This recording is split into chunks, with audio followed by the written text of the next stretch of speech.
Cable size must handle both current and voltage drop. Step 1.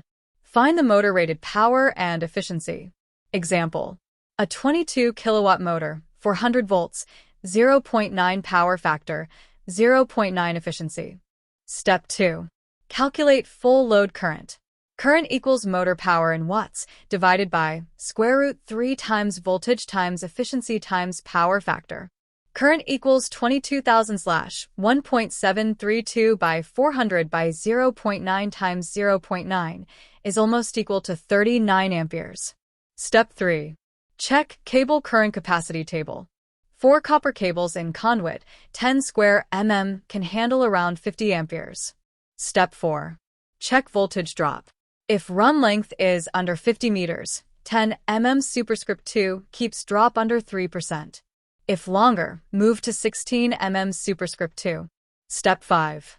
Always select next higher size to cover future load increase and temperature rise.